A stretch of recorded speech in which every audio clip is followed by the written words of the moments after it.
As a woman in a male-dominated industry, what's the hardest fight you've had to win? For DJing, imposter syndrome is a huge thing. I was bullied online when I first wrote my book. People were like, "Who are you? I smell a rat." Was there any challenges? What's the biggest challenge that you faced during your DJ career? 2 days before flying to Vegas, they shut the world down. My strategy there has just been to be authentically me. I didn't go into it to make money, and then people start offering me money. Well, it's all about finding a niche and filling it. What's your collaboration philosophy? I don't know. I haven't experienced that. I'm the boss mama. I'm the one getting the gigs. I'm the one booking people, paying people.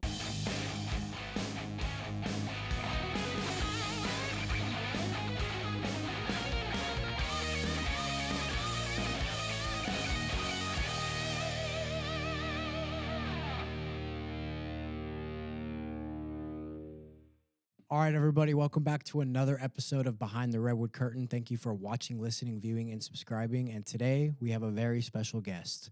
Let's get right into it. Already fumbled. DJ RunDat is an award-winning entrepreneur, educator, and performer based in Humboldt County, California.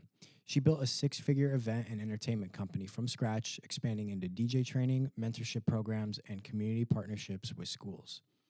From rocking weddings and festivals to teaching the next generation of DJs, she's redefining what success looks like in the music industry.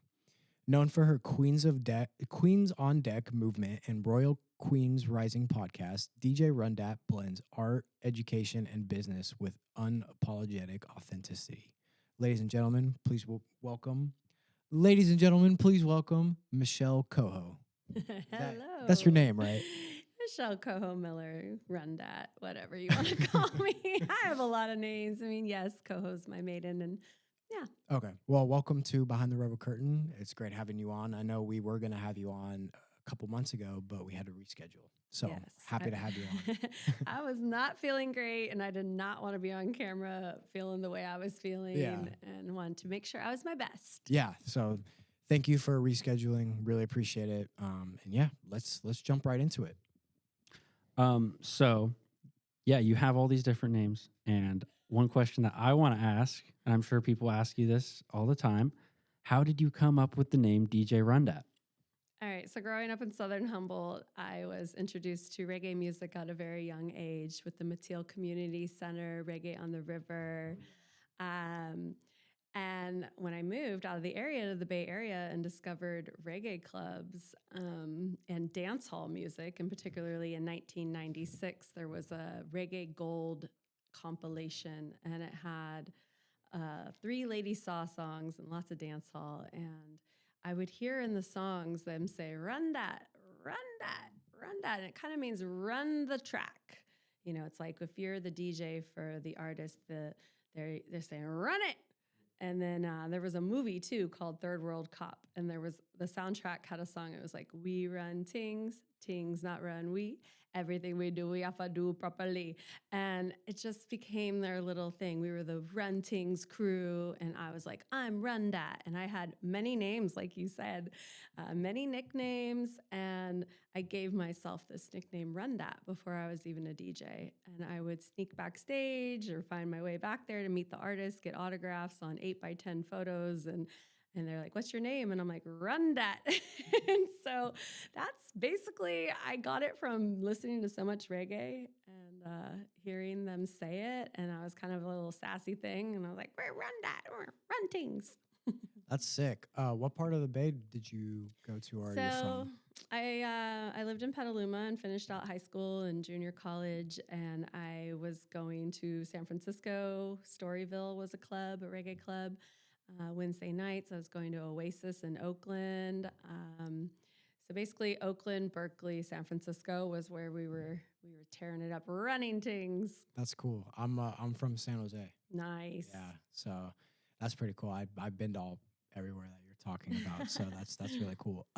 But were you doing DJing at the time, or were you just starting out? No, I wanted to in high school. My neighbor gave me turntables and I never really set them up, but I was collecting vinyl from when I was a child. And back then, it was a lot of equipment. Things were not self powered, there were more parts to connecting things, and I didn't have all those pieces. So it wasn't until later in life that I realized my dream of being a DJ. That's cool. What was the point in your life where you wanted to pursue DJing and then turn it into a business? Well, I started pursuing it when I married a DJ. And that was, I lose track of time. It's probably about 17 years ago when I started. And then it didn't happen. I didn't go into it to make money. And then people started offering me money. And I was like, oh, okay, this is cool. I don't know what to charge. And so I started asking around, what do you charge? And then I started charging, and it just blew up from there, really. So you didn't originally do it for money. Did you have a plan before DJing? Like, what was your plan? What was your mindset before DJing entered your life? Yeah. So after 5 years of junior college in Santa Rosa, I realized, okay, music is where my heart is. So I got into San Francisco State for audio radio production. And that was a very impacted program. I didn't do any of those classes the year I was there. And in the meantime, I ended up falling in love and moving to Mendocino and starting a clothing line with my first print, I love reggae, I heart reggae. And also started a family. And that was something I had a lot of ideas. And I thought, oh, I can make a shirt that says this. I could say run tings. I can make a shirt that says dance hall queen and all these things. And so I started this clothing line and started selling clothes at the Mateel Community Center in Garberville, because that's where Redway, that's where my friends were. And it was a way for me to stay in the industry and in the scene and feel like I had a place or I belonged there. It was like, I was a new mom, but I could still be at the show because I had a purpose. What was the name of your clothing brand? Back then, it was 707 Grown. Nice. Because I'm from all of the 707 counties: Sonoma, Lake County, Mendocino, Humboldt. And then after a few years, I felt like I wanted to change it to be something that wasn't so limited. And so it was called Royal Roots Clothing.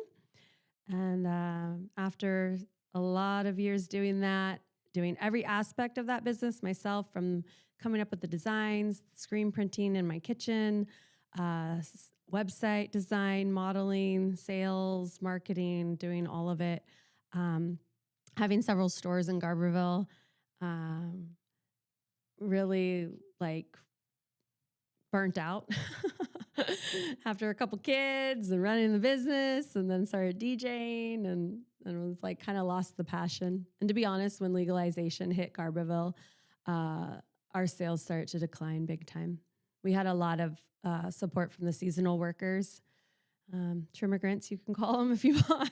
But, we were the more affordable. We weren't the Free People or the Wrangler jeans or whatnot. We were the really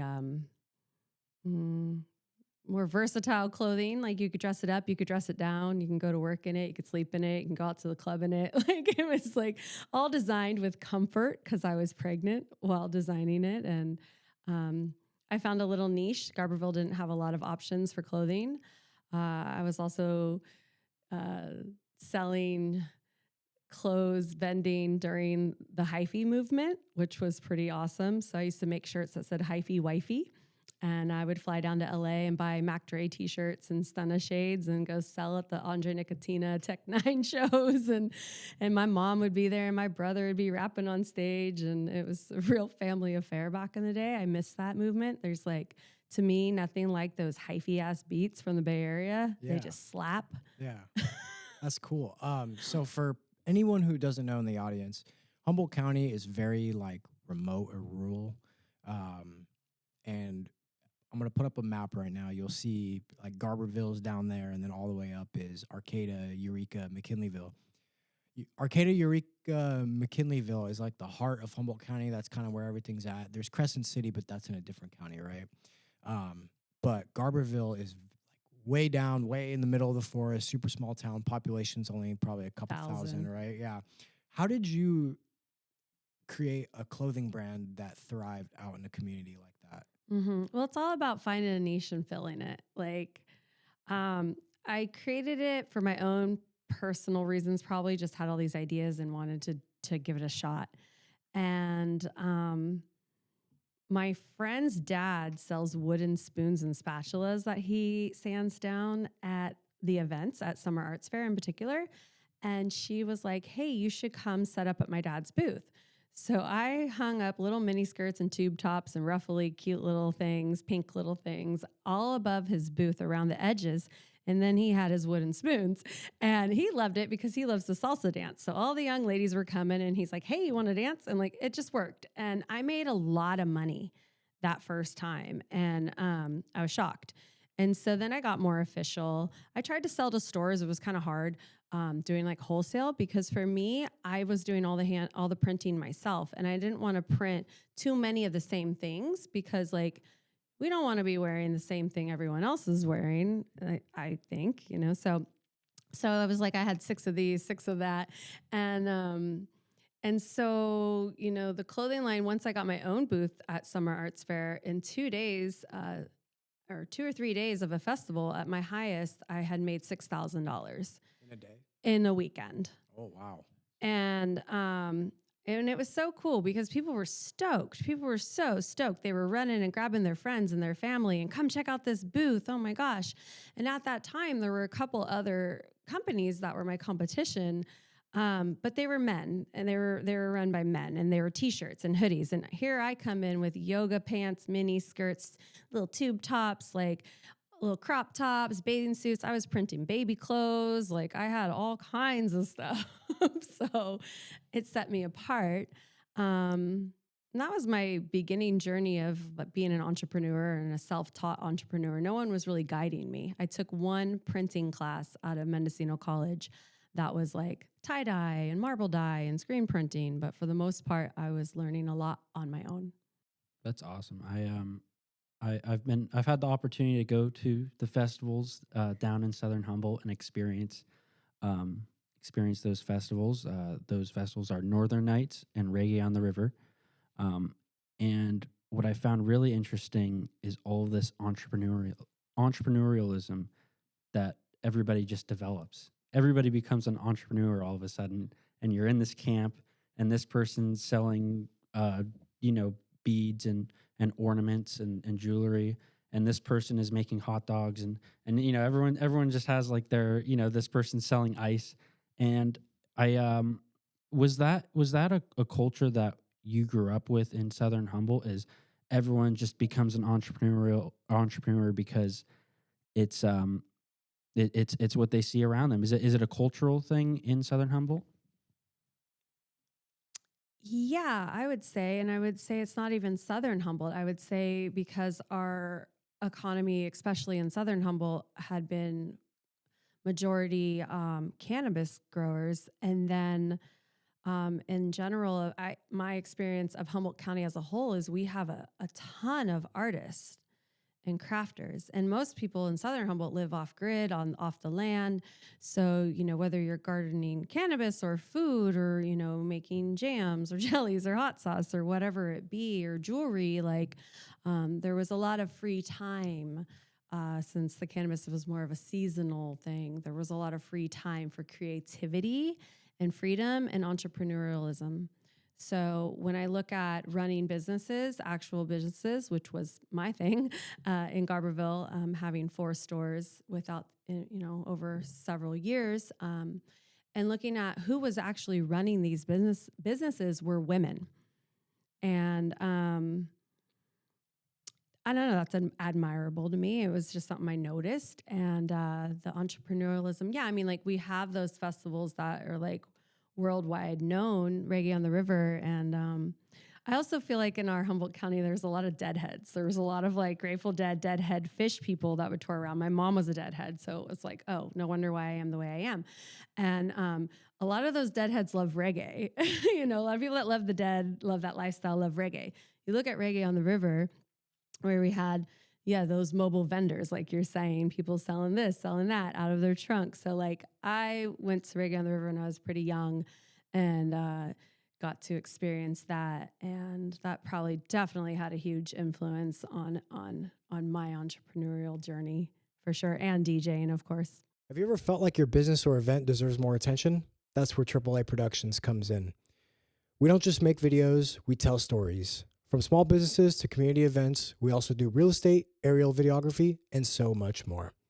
Let us help you stand out with cinematic content that connects with your audience. So, if you're ready to take your brand to the next level, contact me today using the links in the description, and let's make something amazing together. Thank you, and back to the show. What happened to the clothing company? How did you get it going? Or you kind of already told us that. What was your peak monthly, month or year in revenue, and then what happened and what caused the decline and you to shift into your next venture? Honestly, I don't know my peak revenue, but kind of one cool thing about it was I got to go to the reggae shows and I got to go backstage and give my clothes to artists. I gave my clothing to Damian Marley's singers, backup singers. They had lost their luggage, and so they brought the girls to my booth, and I gave them whatever they wanted. And so it was really exciting to be able to give back in that way to the reggae artists who I loved and admired, and get to meet them and gift them my clothing and see them wear it on stage. And Damien's singers actually wore it on Jimmy Kimmel Live. What? Yeah, the I Love Reggae. So that was pretty cool. And so, there came a point where I had 2 kids in the store and I was working really hard, and I was feeling a bit lost as an entrepreneur. And I got introduced to a business coach. I took a leap of faith. I hired her after one phone call with her. I did not have the money at the time. It was slow season. I took a car loan out because my car was paid off, and I hired this coach, and she really changed my whole life. And a lot of what she was asking is, what do you want and why, and what is stopping you? And what is the cost of not having that? And nobody ever asked me that, and I was not asking myself that. And I think that we all need to ask ourselves that. And there's another way you could say, well, what would I love? Like right now, what would you love? And so hiring her was like the big turning point. And I was losing passion for the fashion, and I started DJing and making some money. And my coach said, every time you talk about DJing, you just light up. And she would also ask, what lights you up? What brings you joy? So she's like, Michelle, every time we talk about it, you light up. And so we started developing a business plan to actually build a brand, go legit. And then the final straw to the clothing line really was our store got shut down because of mold. And we were in between a couple businesses, and to the left or to the right was a salon.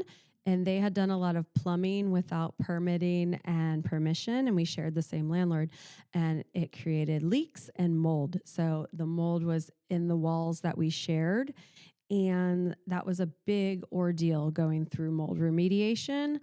And they bagged up our whole store and did all this treatment. And at that point, I was coming up with a plan to bring on partners so I could step aside. And by the time we got through all of that, the partners were no longer interested. I was so burnt out, and I was like, this is a clear sign I'm done. And I had already been planning an escape route, because with DJing, you're providing a service. You come in, you DJ, you get money. With my other business, you're creating a product and hoping people are going to buy it. And then it was really hard to tell. I feel like with Humboldt County business, it's hard to predict. We don't know the waves of business and like sales and whatnot. And we're very diverse. Wow. Well, so you transition into DJing, and you move away from your retail career, or you're actually creating these prints and selling them, and you move into DJing. What was the first? What gig told you that I can do this as a career? Like, what was like the definitive moment in your DJ venture that was like, I can do this? I'll never forget my first solo event. So I had my husband at the time, like really helping me, and he was a traditional original DJ for over, for a million years, 30 years plus. And I used to tour with Wu-Tang and all this stuff. And we had turntables, and those are heavy. And I remember getting a DJ controller, which is just like so much easier. And when things went very digital and the equipment got smaller and easier and lighter, and one of my friends from junior high wanted to hire me for her 30th birthday party out in Shelter Cove. And I went out there with one speaker, my little controller, and I remember being so nervous, and she paid me well. And so, another thing was we were doing a lot at our local bar. There's only one or two bars in Garberville, and the kids wanted to come. My daughter wanted to come, and she wasn't old enough, obviously. So I said, well, let's start throwing community dance parties for your school. We need to raise money for art and music and keep that in schools. And I started throwing these little community dance parties, and it was really amazing. And then people wanted to hire me for their birthday parties, their kids' birthday parties, the mom's birthday parties. And I started to break out of my reggae bubble I had lived in most of my life and playing like pop music and throwbacks. And so it kind of naturally happened there. I don't think there was one big moment necessarily. I mean, I'm very well networked because all of my clubbing days in San Francisco, I made friends. And fast forward, they started booking shows at the Mateel, and it's a Stick Figures manager, ineffable, and they were bringing concerts to the Mateel. And I was like, I remember you from Collie Buds like a million years ago.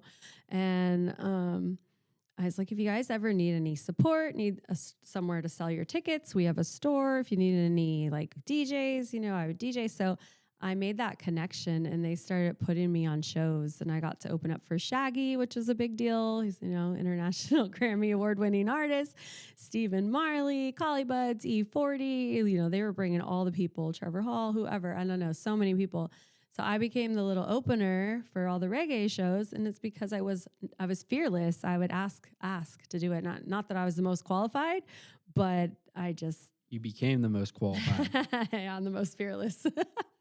So you would say that making these connections early on is what really got you to the moon? Yeah, and I think DJing? like my groupie days when I was younger, and I would like sneak backstage, or then I would get jobs volunteering backstage with the artists and stuff that gave me this confidence. Like if I set my mind, like I'm going to meet that artist, I'm going to get back there, I'm going to get that autograph. And then later in life, I'm going to get that photo, like those moments, memories gave me confidence of like setting my mind to something and doing it. And then fast forward now, like I'm sharing stages with my favorite dancehall DJs from the Bay Area that I used to go see every week. And the clothing was kind of a gateway to it, I guess, maybe, or an excuse to be at the festivals and not have that mom guilt. Yeah. Was there anything that you learned during your from your clothing business that you were able to translate and bring into your DJ business? Was there any like lessons or any skills that you were able to get from that business that you were able to translate into your DJ career? I would say there has to be. I mean, I would think that like marketing, like you're the number one person to market your business. So back then it would be, I'm Michelle, I own Royal Roots Clothing, or hey, we have a store in town. And like nowadays you meet me and I'm like, I'm Michelle, DJ RunDat. You got to let them know. You got to market your own business. I love that. Like that. I do a lot of advising and consulting here at the SBDC. And that's what a lot of people are, like, they say, where do I start with marketing? And it just starts with you, It's a personal brand, bro. Yeah, the personal brand. The face. Exactly, yeah. And like that's what, and even with the SBDC, that's what I try to put a face on it. And it's me and Will. We're the face, and we have to go out and represent. And Being, marketing your business is how you carry yourself and what you do on a day-to-day basis. So, you translate that into your DJ career. Things are taking off, things are doing well. Was there any challenges? What's the biggest challenge that you faced during your DJ career? A lot, really. I mean, one of my biggest challenges as an entrepreneur earlier on with the store and stuff was that my children were sick a lot, and so that really was really challenging for me. And then for DJing, I mean, imposter syndrome is a huge thing. It's taken me a really long time to understand some of the basics of DJing, but I didn't let it stop me. Um, I feel like the DJ industry and DJs in general are very opinionated and maybe judgy. And that sounds like funny because I'm saying that as a DJ. Like, I think they're judgy, but like they really are. I mean, like DJs are very, everyone has their own, like, very strong opinions of what a real DJ is and what that looks and sounds like. And to me, I believe that DJs are artists and we get to create our own artistry. And some challenges would be living in a small community where it was semi-limited to what we could do, like, and how much money you could make. Not that that was always the main goal, but Got to make a living for yourself. yes. Technology was a little tricky. I never felt like I was the most tech savvy person, but COVID taught me how to be more tech savvy because we had to pivot and move virtual and move online with DJing. And that was a scary part. Maybe one of our biggest challenges was at the time my husband and I were both DJs, and that's what mainly supported our family. And the whole world shut down, and they said you cannot DJ. So that was a big challenge. What happened? Let's step back 5 years, or I guess right now as we're sitting, let's take it back 5 years. What happened during COVID? Because I didn't start my business and I wasn't making a living off of work like that during COVID. And I've heard from everybody like COVID destroys like businesses, and it did destroy businesses. How did it affect you personally, for your brand, for your husband? Like, what, like, take us through that whole process. Well, during that time, we were already shifting in a lot of ways. And right before that, I had gone through a 4-month transformational leadership program out of San Diego. And so I had like primed myself on a personal level to really like look at life differently, and just did a lot of self-work and self-growth and self-assessment, and had gained this like huge awareness and different mindset shifts, and this whole community of people that I was in that program with that were now family. And so I was primed for that. But for him, he was learning videography, video editing, and he was shifting his whole business too. So basically, we were fortunate to take advantage of some government help, and I actually took out a small business loan as a backup just to feel secure. I was able to pivot and do some online coaching others, and I actually one of my most memorable live stream gigs that I was paid for was I was hired by Dolby Digital for a little virtual party. And the internet in Garberville was terrible at the time, and we were having some issues, and it was so embarrassing, honestly. But luckily, they were pretty forgiving. I got the job from a friend from leadership. But at that time, we were able to slow down for once. I'm RunDat. I'm running. So I slowed down. I had my business coach, and I had a lot of support through virtual communities and leadership family and my mastermind. I was in the Six Figures Club. That was our coaching, and we were all working to hit 6 figures, and we got to work with our coach until we hit 6 figures. And how can you hit 6 figures in COVID? You can't really. But I had my my first Las Vegas DJ Expo gig where I was going to speak on stage. And 2 days before flying to Vegas, they shut the world down. And so, I mean, we went virtual. I spoke virtual. That was a big move in my career. I was able to build a virtual team of interns, and we took my online show, turned it into an official podcast, started pumping out social media, blogging, Pinterest, Instagram, scheduling posts, doing so much, researching, building master lists of people to feature on the podcast, building my brand, really building my brand, building an online presence. So we made it, and it grew my business and brand. And coming out of COVID is when I finally hit the 6 figures, because there was actually some double bookings and Congratulations. thank you. Yeah, it was a big move, like coming out of Garberville.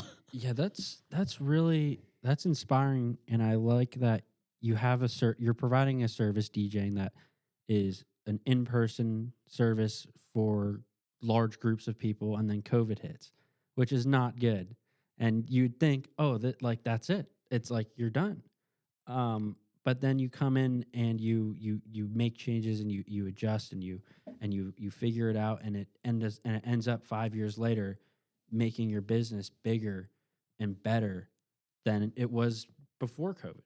And so ultimately, was by going virtual, what were you able to change, and what shifts did you make that took your business to the next level? What was so cool about that was I was interviewing people from all over the country and the world, and hearing their stories and how they do things and how they shifted, and really taught me a lot. Because if I look at Humboldt County and the DJ community and what they're doing, and then I look at what they're doing on the East Coast, in particular, there were a couple women who I offered coaching to. We went from being DJs and going out and performing, and that was a bit of our outlet, and we were moms, to homeschool moms, and it was terrible. It was horrible. Homeschooling kids was not my thing. And so I started a little support group. I offered coaching. Let's do this. So we had our little group, and we'd meet, and we really pushed each other. We're like, well, what are we going to do? And, that was really sweet. And I built these connections with these women that I had never even met in person. We were all supposed to meet up in Vegas that year, and they didn't. So we were like, built these friendships where we just love and adore each other, support each other, and we had never even met. And that's such a beautiful thing. And that was something that COVID did. It brought people together, communities, especially the DJ community, I would feel, closer together, to the point where we were like, we need to meet. Let's host a female DJ retreat in Georgia, and we're going to fly out, and we're going to all meet each other. And we did that, and that was epic. And so did I answer your question? Yeah. I think it's really interesting meeting people, being being virtual forced you to meet people across the world, and meeting those people across the world gave you different perspective, and that different perspective inspired you to do what you did, to elevate your business. And, it makes me think, maybe I should, I don't know, maybe I should travel the world. Maybe I should, get some perspective from, folks across the planet. Because for the last 3.5 years, I've really been hunkered down here in Humboldt. And so I guess I love Humboldt. I've fallen in love with this place, and everything it has to offer. But I also do want to experience new places. And so for me personally, I guess I just kind of take in like, man, maybe you find a way to explore different peoples with different perspectives. Yeah, I would say by having a coach and by connecting with other DJs from around the world, and COVID, I was really pushed out of my comfort zone over and over and over again, during COVID, I joined an online radio show and I was live streaming with my crappy internet in my daughter's room, like every Friday morning from like 11 to 1. And all the homeschool work was due like 2 hours later. And it was all hectic. And they're like, you have to play clean music. And that's kind of hard with reggae. And it was, it was fun. It was cool. But like, I did all these different things. I joined different Twitch live streaming raids or parties, where you have multiple DJs on Twitch, and I hit Twitch affiliate, which, it takes a lot to do that. There's a lot of steps, and I was always setting goals and just kept just going. Yeah, I wanted to segue into the expansion of DJ RunDat Productions, right? You were talking about during COVID, you started coaching and teaching other people how to DJ. And we've talked before where you have people who you teach DJing. Why did teaching and mentorship become such a big part of your mission? And what changes when students see DJing as a real career? Yeah, well, I feel like, from all of my interviewing of DJs, there were not many people that started it with the idea of it being a career. I don't think many people get into it with that idea. And the starting of teaching was just an idea, and we did an after school teaching, DJ lessons at our store in Garberville. It was we had a music studio in the back, and it started there. And then fast forward, now I'm no longer live there. I'm no longer married, and there's a lot that has shifted. And moving to Arcata about 3.5 years ago has really made a big difference in the growth of my business. And the DJ school that I have now, it really fell into my lap. DJing Arcata High, my friend taught Greek mythology. She's like, I have this student who dreams to be a DJ. Like, he knew he was young and he was destined to be a DJ, and he knew. She asked if I needed any assistants or interns, and I was like, yeah, for sure. And now he's running my DJ school mostly. He does most of the teaching. He's been teaching. We've been working together for 2 years. We have over 20 students. To me, I think it's really important to give back. And that's partly like the passion of the podcasting, me writing a book, how to start a DJ business. It's on Amazon. Wrote that. Link in the description. Wrote that and self-published that in less than 8 weeks. It started as a digital course, and my business coach was like, Michelle, there's your book. And I was like, okay, let's go. So, a lot has happened. As far as my students making it into a career, we're working on that right now with that one particular student. There's some challenges. He's young and just, it's not the easiest thing to just say, hey, I'm going to make this a career. You have to know people, really. Your network is your net worth fully. Connection equals currency. I'm out in the community. I have a huge community from all over. And so, taking those risks and being hungry and asking for it. That was one of my biggest secrets to some of those earlier shows, like I was saying, was knowing that promoter and saying, hey, do you need a DJ, or being the squeaky wheel. Like, you see a flyer pop up or an event pop up online and you're like, ooh, I want to open for them. Who's in charge? Who's the production company? Where's the contact info? Track them down and ask, do you need an opener? So that was one of my secrets. And I still do that occasionally. For the most part, I attract, I don't chase. But every now and then, if I see an event, I'm not afraid to be like, hey, I want on that. So yeah, as an early DJ, you have to kind of be ferocious and just put yourself out there and just take whatever you can get. And then as you develop, a community, as you develop your network and and you build a name for yourself, you kind of, you start to just attract jobs and things come your way because of everything that you've built. And so when you build this community, how did you turn that?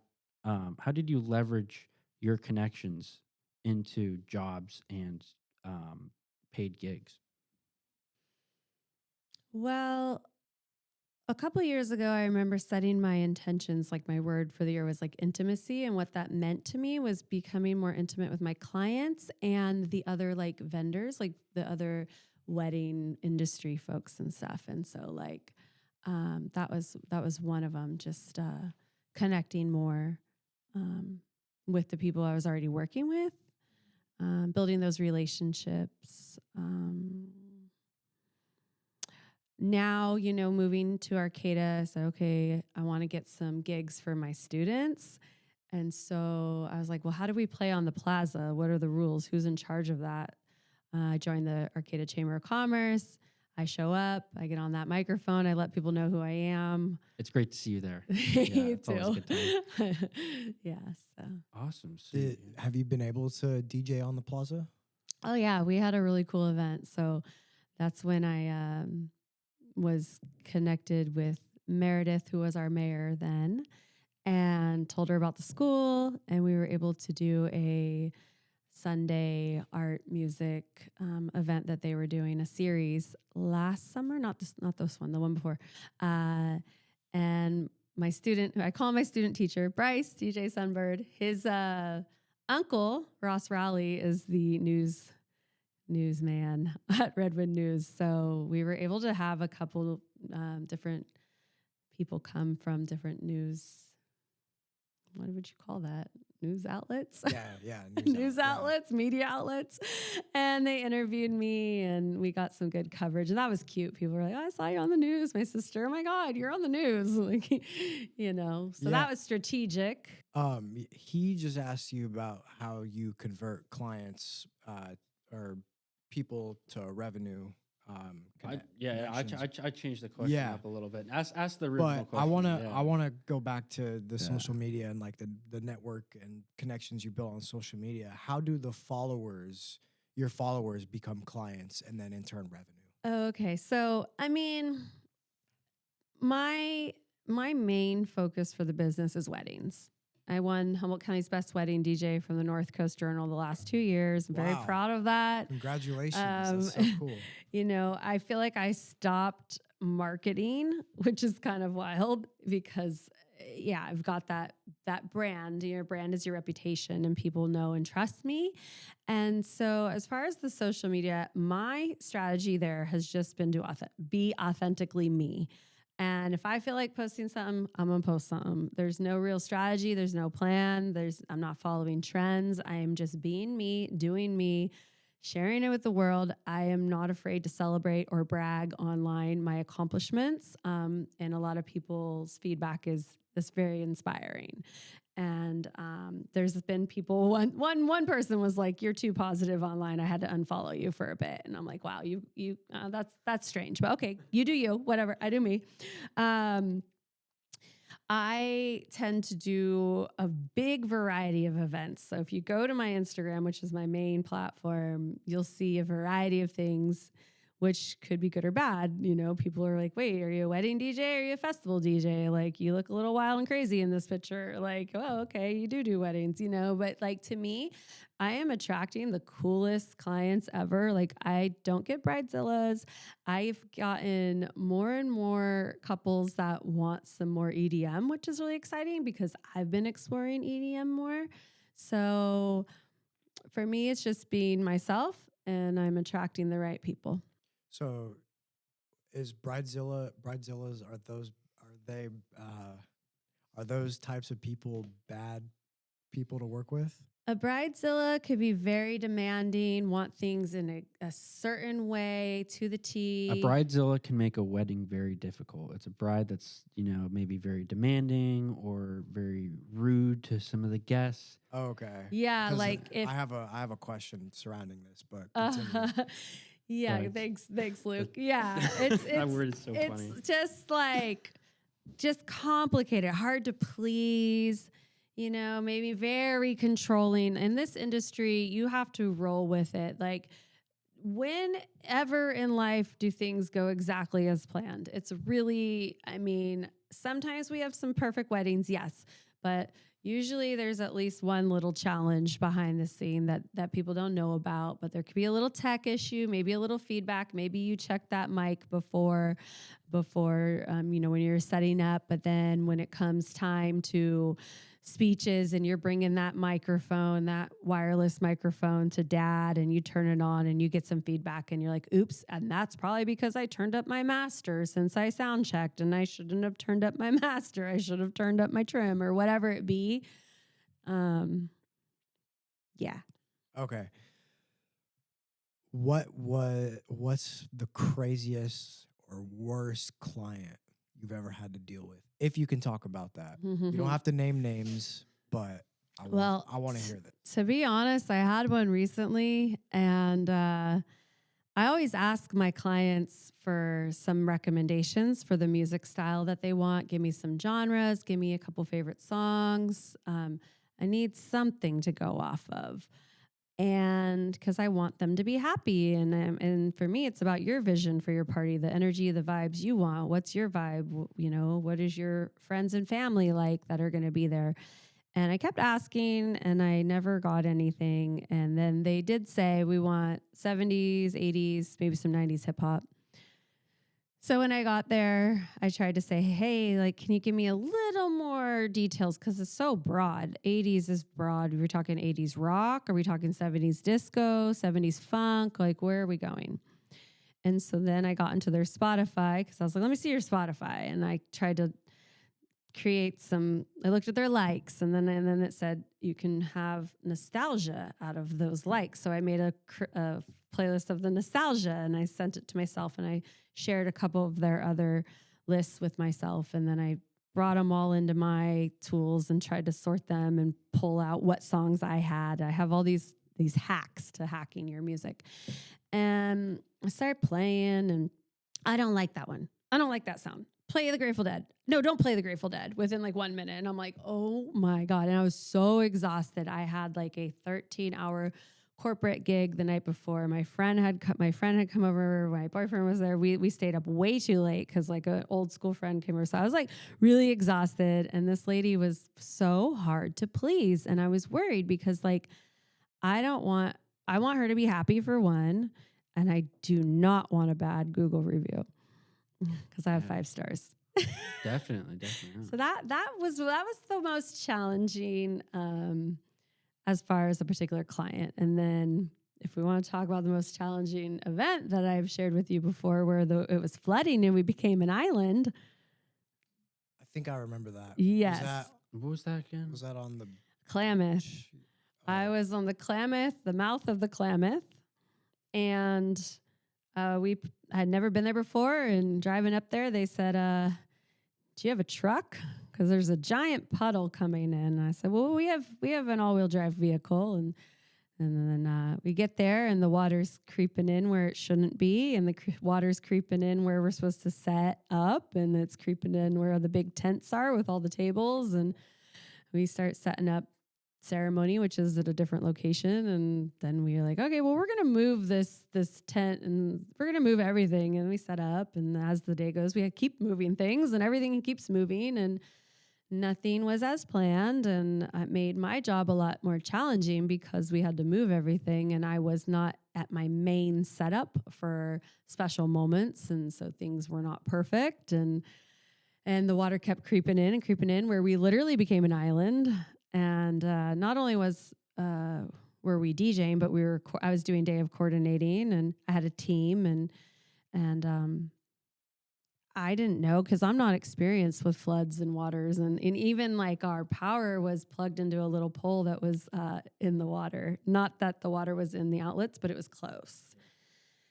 And so I survived, but they had some feedback that was valid, but given the circumstances, if we didn't have to move everything a million times, we wouldn't have had those problems. So luckily they were nice enough and mature enough to have a conversation with me, and we could go back and forth, and they didn't just go straight to leaving a bad review. And we all left feeling, I think, good about the situation. I definitely had some PTSD from that one because a wedding after that, there was a lot of rain, the drive-through tree in Leggett, leading up to it, and I just had a lot of concerns. Yeah.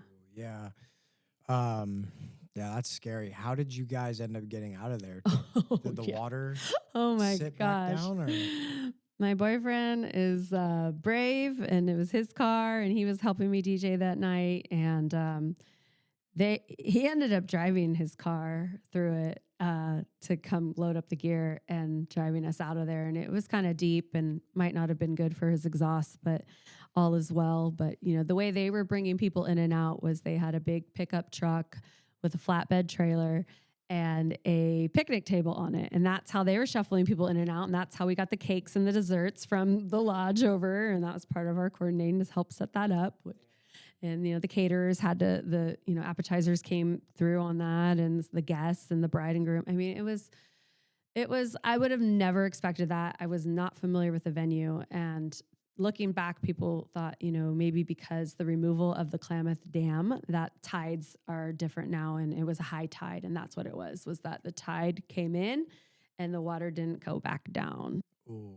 Well, I'm glad that everything ended up being okay and you were able to talk to everybody. I want to kind of switch topics sort of drastically here. What's your relationship with AI? Oh, I love AI. Okay.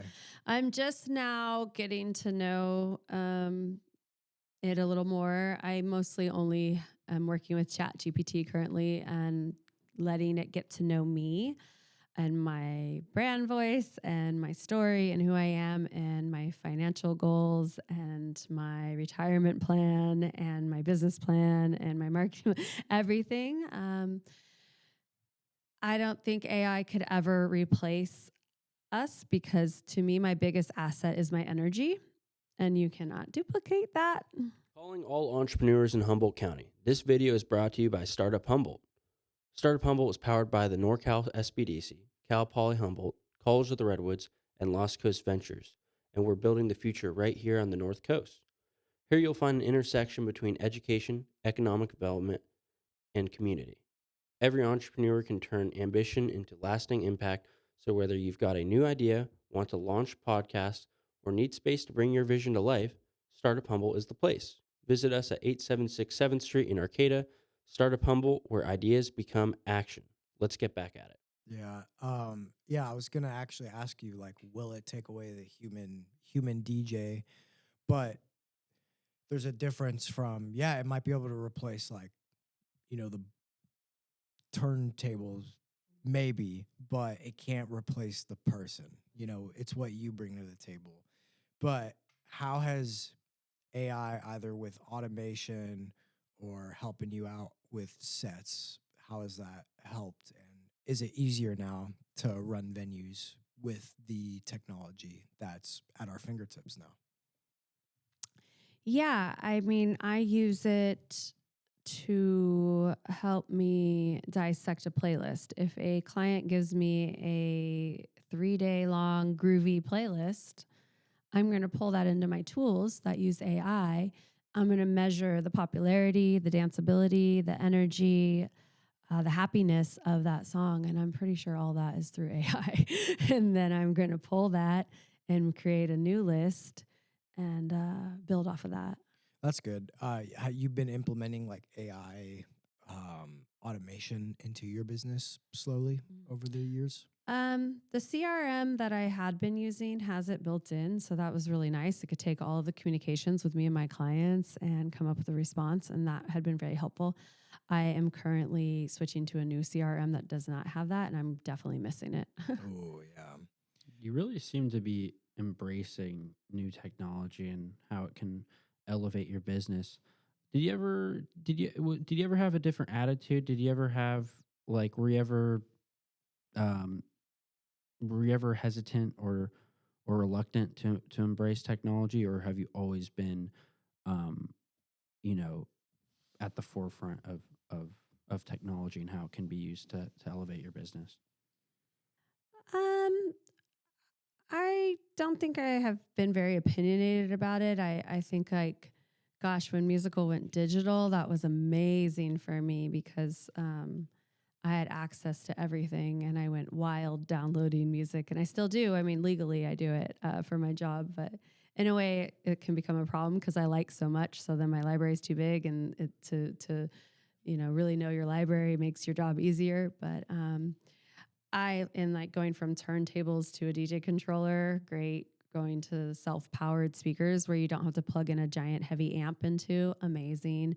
And I think that's partially people say, oh, why are there only maybe 10% women DJs? And it's like some people say, well, the equipment was so heavy and maybe a little too technical, maybe, I don't know, about, just so heavy. And like now it's like a lot easier. And they say, oh, it's so easy to be a DJ now and this and that. But like, sure, anybody could be a DJ, but it takes years of experience to really learn how to read a room. And now I'm more of an intuitive DJ where sometimes I have these moments where they're like, how did you know to play that? How did you know to play that song? Like, I was like, well, I like to think I'm the intuitive DJ. Like I just know. I've been in it for so long as a dancer to like as the performer to, just a collector. So as somebody that teaches DJing, is there anything that you keep to yourself? Is there any like tips, any tricks you got that you don't share with your school, or do you really just share everything with your students? I don't really hold anything back. I think it's important to share. There's nothing really I think I'm holding back. No. As a woman in a male-dominated industry, what's the hardest fight you've had to win? I mean, I was bullied online when I first wrote my book. We were like, well, how are we going to let people know about your book? And I'm like, okay, well, there's actually DJ Facebook groups. Cool, I didn't know. And like joined those and then started sharing my book. And people were like, who are you? I smell a rat, or like just like weird comments that I was bullied in. And then when I go do my Vegas thing at the DJ Expo, it's all male dominated and performing in front of everybody. It's a little scary, but for the most part, I've been well supported, but I've also heard from other women that put themselves out there in a big way, like maybe YouTube channels or speaking on stages or being somewhat DJ influencers, watching them get bullied. It's just nasty to me. And hearing like that there's like groups of male DJs that maybe you're like, might take your picture and recreate some meme and like spread it around, or like just their groups, or just like I don't know, that to me, that's like very elementary school. And like, I don't know, that I wouldn't want to be that girl that got their picture, like, I don't do well with that kind of There's like a lot stuff. of cyberbullying. Yes. And it's just, yeah. Yeah. I don't so do well with weird. haters. Yeah. Well, That's that's good. weird because it sounds elementary, like you're saying. So why do people like that age that they're in like still want to do that and take other people down? Like where does that line up in their head? Jealousy. I've also had someone be like, not believing that I hit six figures, and I have the 6-figure podcast and whatnot. And I don't need to prove that to anybody. And was all of that money to me? No, probably a nice percentage was me paying other people. I hire a lot of people. I think that's part of one of your questions too, coming up in a bit. It was like, like I spread the money around to family and friends. It's a community, family business. So you hit 6 figures gross. Have you ever netted 6 figures? Yes. Nice. Pre-tax or post? Well, we're working on those numbers right now. Nice. Thanks to SBDC. Of course, yeah. If you if you have a general idea of your finances, but you really want to get down to the numbers and truly understand your finances at a deep level, come work with your SBDC advisor, and they can deep dive into your books, into your profit and loss, into your balance sheet, and you can truly understand your business down to the dollar. So come down to your local SBDC and get free advising. We'd love to have you. Let's get back to the podcast. Dude, That's perfect. last podcast, there was this beautiful segue into you plugging the SBDC, and I wanted to mention it so bad. I was going to say something like, oh, Luke, like, isn't there like resources for that? But I didn't get the chance to, bro. I was so mad because Yeah. it was gonna be perfect. That was like the first episode in a while where we didn't mention SBDC. Oh, really? Yeah. Oh, I've been trying to hit each one. Yeah, dude, I Oh. was Well, so look, mad. I set you up. Yeah. Oh, for thank it. you. I appreciate it. I appreciate that. Um, yeah. You're looking into your finances right now. At what point, did you really start looking at your books as a business owner? Back to your clothing business. When did you start taking interest in that? Yeah, I would say it was easier to track with DJing than it was with the store and all the inventory. And I had a partner for the store for a long time. And so, we did have a point of sale system at one point, and but it was never super legit, I would say. Nothing was always very accurate, but with the advice from my business coach, tracking everything. And I love tracking things, so I do a lot with Google Sheets. So I could see that I've doubled my sales in my DJ business every year since 2018. Every year or more. Like 6x'd it. Yeah, Like, that's awesome. That's crazy. Yeah. and without marketing the Yeah. last 4 years. Yeah. Speaking of making money, I want to kind of go back to working with connections and like other people. How do you make money with people instead of off people? What's your collaboration philosophy? Mm-hmm. It varies because in the events industry, before I had the DJ school, which is more consistent income, you don't know when you're going to get gigs necessarily. Like I could say, okay, right now I know I have this many weddings booked for next year, but say I didn't have my DJ school and I was like, shoot, I only have this many weddings booked next year as of now, and I've made this much money this wedding season. It's a seasonal job. So I get to budget and stretch that money to last all year long with a family of 4. so bringing people on, it varies. Everybody has different ways to structure it, as you know, as an entrepreneur, of like, okay, well, some weddings are going to be paying more. Some gigs are going to be paying more. Some gigs are guaranteed money. Some aren't. When you're getting into the club scene stuff, there's not a lot of, to me, I don't think there's a lot of money there in our local nightlife as a nightlife DJ, club DJ in Arcata. There's kind of a lot of DJs in that area. So as far as collaboration and paying people, I like to see what the going rates are for other people. And I want people to feel good about it. But it's been a challenge for me to hire people for things because, yes, I could hire DJs because I need DJs to help. But right now I'm at this point where I'm like, why should I even spend money on marketing if I can barely keep up with the work I have? And so there's a big mindset shift that is maybe needing to happen. And I'm in it right now. And I'm like about to 10x this business right now.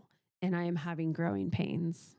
And so how do I pay other people? So I'm at the point where I can hire people, and I do, and I pay a lot of people. I've brought on a lot of guest teachers in particular because I like to say, I'm not your trick DJ. There are DJs that are way more qualified and know a lot more than me. So when I have a student that I've hit the point where I can't really teach you anything else. Do you want to learn more? Okay, let's bring in the producers. Let's bring in the musicians, the people that have bands, the DJs that do vinyl, the scratch DJs. So like happily bringing people on for that. Throughout the years, I've realized if I can afford it, if the wedding is like a top paying wedding, and I can afford to have an assistant, what a difference it is to have an assistant, because it's exhausting. By the time I get to wedding day, I've already put so many hours on planning that music and every little detail and where are the kids going to be and how are we getting there, and I don't know, all the fine little details to a wedding in particular. So bringing on other people is good, and having that support has made a huge difference, especially back in the day, I used to have a assistant who would drive me, and coming from Soham, that was so nice to have someone. If I'm standing on my feet DJing and bopping around for hours, like just to have someone drive me at the end of the night, that was like amazing. So did I answer that? Yeah, I think I was looking for, like, you explained it really well with what you were talking about, like paying your employees and like paying people to bring on and stuff. But I was looking like maybe another big DJ like yourself, like coming in as a partnership. How do you make money with them instead of off of them? With them? I'm still having a hard time understanding that question. Like, I guess coming in as like a partnership and like getting each other like work maybe. So I haven't. I'm kind of having So trouble. I'm the one that seems to get everybody the work. Oh, okay. So no one's getting me the work. And, you know, I talk to DJs who have booking agents and I get curious about that. And then I ask, well, how much do they take? And it varies. And it's like 10%, 20%. I've thought about doing that. Like if I want to expand into some more bigger corporate, fly out to LA, Vegas, like I wouldn't mind doing that. And I do know that one of our local production companies, he works with an agency and that's who he's getting his DJs from. So if I was to partner with a DJ and they were helping me get gigs, I don't know. I haven't experienced that. I'm the boss mama. I'm the one getting the gigs. I'm the one booking people, paying people, but You're the top of the top. yeah, I mean, I don't need anyone else to help me get gigs. That's cool. Which is great. I'm blessed. Yeah, I might have been phrasing the question wrong. I don't know. Like, okay, so like I've been in a sound crew before, okay? Like sound, like you're in reggae culture, you're the sound, you know, we got One Wise Sound, we got Gorilla Takeover, we got Jah Warrior Shelter, whatnot. I was in one, but it wasn't, I didn't choose the people necessarily. Now, me and Divinity, we came up with Queens on Decks together.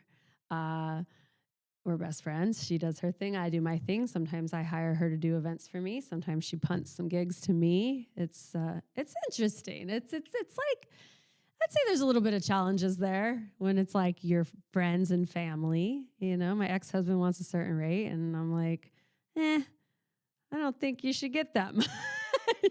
I did all this work. Yeah. And then he's like, well, I taught you. Or no, not that we get into fights like that, but it's complicated. Like I'm growing and scaling right now, and it's been hard. It had been hard to do that when I'm always booking my family and friends. So, you know, of course, everyone that works for me becomes family and friends, but we're at a different level right now, growing the team in a different way. Although I'm partnering with my daughter, and we're really thinking about doing this mother-daughter DJ duo branding. Go hire the big PR company, go get the fancy styled shoots and PR and go for it. Yeah, Promo video. Yeah, you've talked to me about your expansion into doing more. Do you want to talk more about that? And like what new services are you introducing? What, like, I guess where are you trying to bring DJ RunDat? Has it always been DJ RunDat or DJ RunDat Productions, or has it always been DJ RunDat and now you're trying to expand it into DJ RunDat Productions? It's so hard, and that's one of the things I want to book an appointment with Luke or Will and get a little clarity on this, because my business license is business license is Royal Roots Enterprises. That's our company name, our legal name. We are talking about expanding into an LLC, going from solopreneur, sole proprietor. And then, my Google and my website had said DJ RunDat. And then as I start booking other people, I was like, it's not just me anymore. So it's DJ RunDat Productions on Google, and then changed my language on my website to we. And that's been a transition to have the sales calls and say we. I'm the owner. We have multiple DJs. We've grown. It's very confusing, and it's to me and maybe to others. So I've tried to I have a DJ RunDat Productions Instagram to try to separate. But it's so hard for me as like a serial entrepreneur. I try to really umbrella everything under one thing. But, you know, a turning point was I was being interviewed for a local podcast once, and she said that somehow the conversation went to like, well, what if you die? What happens to your business that you built? And if it's just DJ RunDat, it's gone, right? So it was like, okay, well, we need another name. And it was Royal Roots Clothing, Royal Roots Enterprises. So we're gonna umbrella it all. We're gonna have the LLC, and then we're gonna have the DBAs underneath it. And you know, changing your name is hard, like to start fresh, as everybody knows me as DJ RunDat. So just adding productions to it seemed like the easiest way to do it. Yeah. I do know someone that I work very closely with who I actually met here. He's my advisor. His company is under an S Corp umbrella where he gets paid from that. So if you're looking to umbrella everything, you can make like the holding company or the S Corp or whatever, Royal Roots, and then one of the companies under that is DJ RunDat. Or you could make the parent company DJ RunDat Productions, under that's DJ RunDat. You could do stuff like that. Yeah. So there's ways around it. I don't think in your case you have to change your name, but the holding company, like where all the money flows to, could be a different name. So God forbid if you do die, like you just said, like there'll be that, you know. And we actually had a guest on a couple episodes back where they were talking about their business coach and like their experience. It's like, well, what if, God forbid, pass away and you're wearing all these hats? What are you going to do? So you got to kind of, she said, thin slice, where you give a piece of the business, like a role, like accounting, you hire an accountant, or a finance person, give it to them, or marketing, you have that. And then you have like the head of like, she's a, you know, Redwood Coast Cleaners.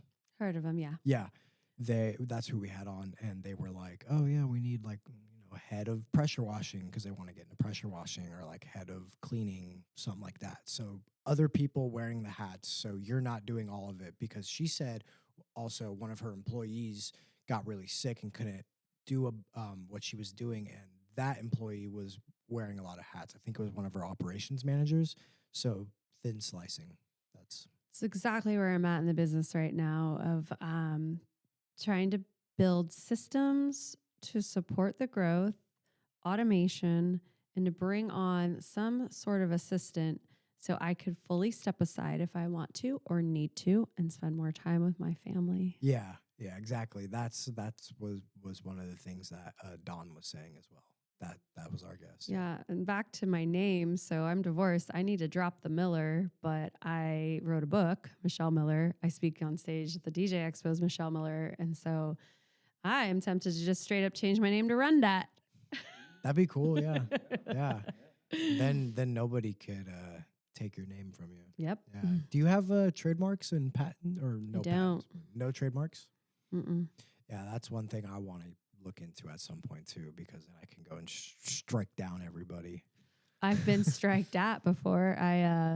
My first speaker series was how to be a boss mama, grow your business while growing your babies. And I interviewed coaches, and this lady who wrote a book called Boss Mom came at me with a lawyer letter saying, you need to stop. You can't use anything that's close to Boss Mom, because she had a book called Boss Mom or something. And I did not like that. I had how to be a bossmama.com, and I had all this, I was going for it. I was going to coach, and I was going to coach mommy DJs, and I was like all running with it. And then I got shut down and just kind of, I don't know, dimmed my fire a bit. Have you seen anyone running with the name RunDat? Yeah. So it was interesting at Reggae on the River, RunDat Tracks. They had followed me on Instagram leading into reggae, I think. And what it was, they had a big following, and it was like the drummer for Afrobeat, who's like the largest, like one of the largest Afrobeat artists, DJs, that's taken Afrobeats like more mainstream. And he was there at reggae, and so I was like, oh, okay, cool. And then like I tried to claim sound SoundCloud / DJ RunDat, and someone else had it, and I wrote them a message. I was like, "Look, dude, I have the website. I've written a book. Like, can I please have this?" And no response. That was a long time ago, and so not too much, but a little bit. Same with Royal Roots. There's like some hair product or something online, and a couple farmers wanted to name it Royal Roots, but they knew they already had me, so they had to like pivot. But I'm not too worried about it. I'm pretty well known as RunDat. There's not too many. Yeah, I want to get into some.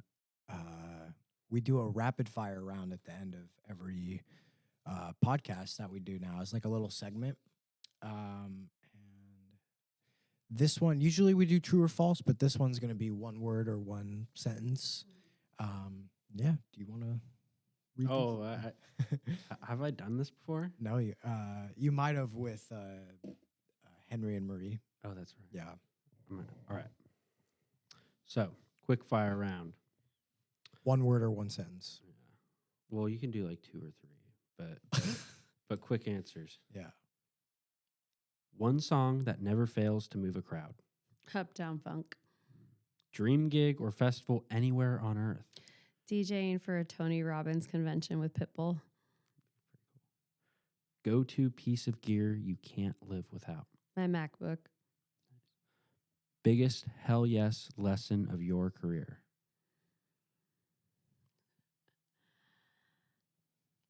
Take risks. Advice you'd give 18-year-old you. Don't take advice from anybody. That's not where you want to be in life. All right. Thank you. Any closing thoughts or more advice? Yeah, to well, the audience? I didn't get to add that we have a lot of new services. Actually, some people might not know. We are doing day of coordinating for weddings and events. We have photo booths. I'm also an officiant, so I could actually marry people. We have uplighting. We have custom lighting packages. We're expanding on that. And we have our DJ school here in town. And anybody that is interested in working with us, they could go to the website, djrundat.com. And I'm also competing in the Humboldt Startup Competition. So I am building a team because we want to grow and expand our services and be that one-stop shop go-to company to run your events here in Humboldt County, and really wanting to bring in more tourism and bring more people into Humboldt County for their events. Awesome. Yeah. Well, DJ RunDat, thank you so much for joining us today. Hopefully, maybe sometime down the line, we can have a future episode together when everything you're talking about right now is in motion. That'd be really cool. Yeah. Little retrospect. But yeah, thank you so much for joining us. And that has been another episode of Behind the Redwood Curtain. If you guys liked the video, make sure to like and subscribe for more like this. We are on YouTube and Spotify at the moment, but I'm trying to predict that we are going to be on KHSU very, very soon. And yeah, thank you guys so much. Peace. Thank you.